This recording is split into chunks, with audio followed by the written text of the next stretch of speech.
cut one running back, gentlemen. We're going with Javonte Williams, Travis Etienne, or DeAndre Swift. Musical chairs in the Denver backfield. Javonte had 5 touches the last time out before the bye. Does Estime maybe take a larger role after an extra week of rest and work?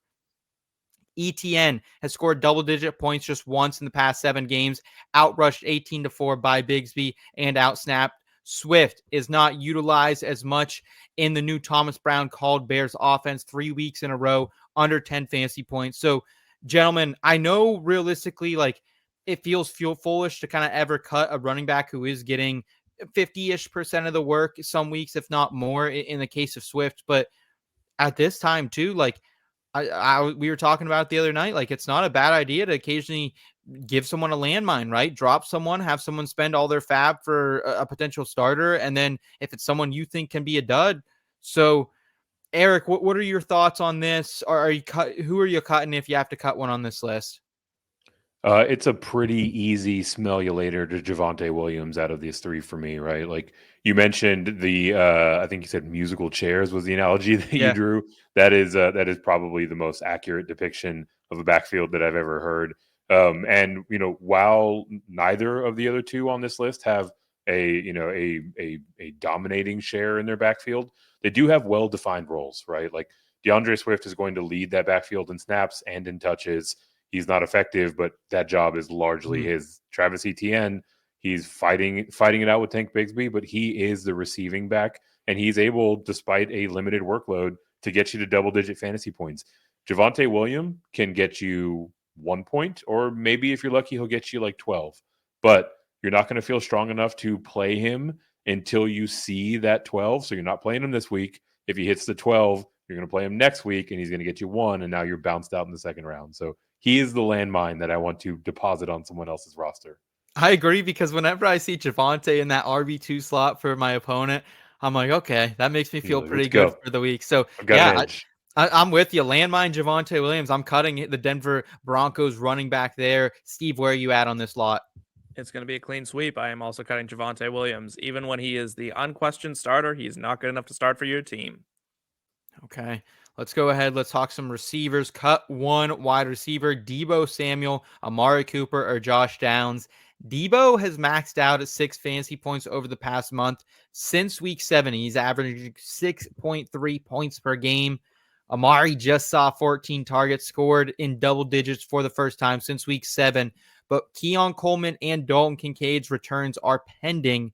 Josh Downs hasn't played since week 12, averaging 13.8 points per game in games he does play, but tied to Anthony Richardson, who can be a little boom bust with Denver and the Titans in the next 2 weeks. Eric, cut 1, Deebo, Amari, Josh Downs. Pass. I'll cut Josh Downs. I don't feel great about this, but the calculation's pretty straightforward.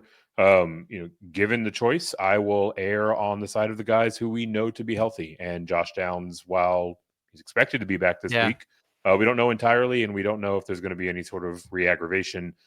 Deebo has had a murderer's row in terms of his direct cornerback matchups for the last month. And Amari Cooper, yes, there are guys coming back, Coleman and Kincaid, like you mentioned. But we saw for a short snippet before those guys started missing games that Cooper's emergence was at the cost of guys like Curtis Samuel, like Mac Hollins, right? So I think even with those guys returning, we're going to see Cooper still be out there in 2 receiver sets. Okay. Steve, how do you feel about it? I'm really split between Downs and Deebo here. Like, I think Eric is right that Downs is probably the best option just because he is tied to A-Rich. He has been banged up. Deebo might get more work now that we don't know Guarendo's 100% healthy going into Thursday Night Football as well. So I do have maybe hope for 1 more week with Deebo. But if you've been playing him, you've been getting absolutely fucking roasted this past month, and it's not even fun. And he's the perfect landmine as well. We heard a bunch of people in the chat Sunday night at FB saying, like I think Deebo's the landmine you do. So are you landmining Deebo, or is it Josh Downs? You're just trying to get out of business with the Colts here. I'm actually getting out on Amari Cooper. Of the 3 of these guys, I'm dropping Amari Cooper. Not shocked, actually, by that answer. My guy is so all in on Keon Coleman. Keon Coleman's coming back. That is the unquestioned number 1 receiver in Buffalo. Let me put it to you this way, right? Of these three, the only one who's not like the wide receiver one for their team is Amari Cooper. So Josh Downs, people want to say Michael Pittman is the number one wide receiver in Indianapolis. He No, plays isn't. the X. He plays the X. He But plays the X, but that doesn't mean you're the number one. Like, it would be like saying that during the Julian Edelman run in New England that he wasn't the number one receiver. Sure. Yes, he was. Like, Deebo Samuel is probably going to be their starting running back in San Francisco, or at least take a bulk of carries, some number of them, get his points up. Josh Downs has played well with Anthony Richardson. Anthony Richardson's a little more boom or bust, a little less dink and dunk than Joe Flacco, but he loves to toss it up to Josh Downs on those deep balls. I'll take that all day long. Amari Cooper just doesn't do it for me anymore, and that is the guy I would drop of the three. I think the upside of the other two is better than Amari Cooper's. Okay. All right. Okay. Wow. I'm going to go with Downs here. I'm going to go with Downs. So 2 for Downs, 1 for Cooper, but I respect the decision and the all in on Keon Coleman. Listen, I just traded in Dynasty. I traded Isaiah Pacheco, a second and a third for Keon Coleman and a first, and I feel fantastic about it.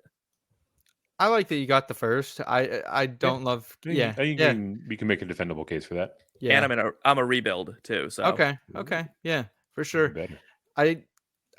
Khalil Shakir is still the wide receiver one on that team, if we're being honest. No, he's not. No, he is not. He plays like 30% of snaps, even with all these guys out. Like, look at his targets when he's in the game, dog. Let's keep it moving at the tight end position. Cut 1, Kyle Pitts, Noah Gray, or Pat Freiermuth. Pitts is the tight end 45 since week number 9, averaging just 3.2 points per game. Yes, 3.2 points per game. Tight end 45. I didn't even know there are 45 tight ends in the league. Noah Gray. I don't think we could name them all. If we had to go through the list right now and like name everyone who's outscored him, maybe we could take some darts. I bet we could get to like 38 or 40, but there's like 5 guys we probably couldn't name in that list. I could get to 40. I feel like I can get to 40. But there'd be some loose ends in there for sure. Yeah. Noah Gray, tight end 5 in the past month. He's been solid, had a down game, but still over 6 PPR points this past week. Tight end 8 over the past month for Pat Freiermuth.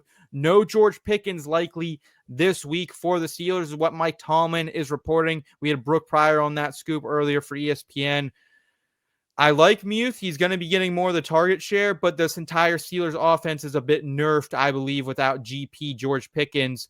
So where are we going, Steve? Cut 1, Kyle Pitts, Noah Gray, or Muth? I'm cutting Noah Gray. At this point, I'm holding Kyle Pitts. What are you holding Kyle Pitts for, brother? I'm about to explain it. Hopes and butts.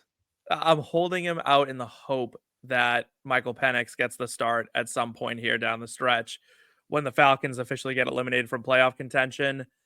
I think that's the only path forward for Kyle Pitts right now, and then he's probably getting traded in the offseason anyway.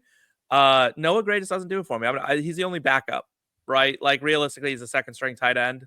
I'm not going to roster a second string over a starter, so I'm not going to drop Kyle Pitts or Pat Freiermuth. Eric?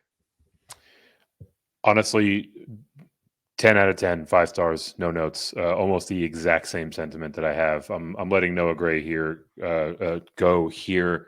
The fact that he's the backup is one of those kind of practical matters, right? You know, even if we think about some of these new faces in Kansas City continuing to come online, there's reporting that Hollywood Brown might be in the mix here in the next couple of weeks. Ooh.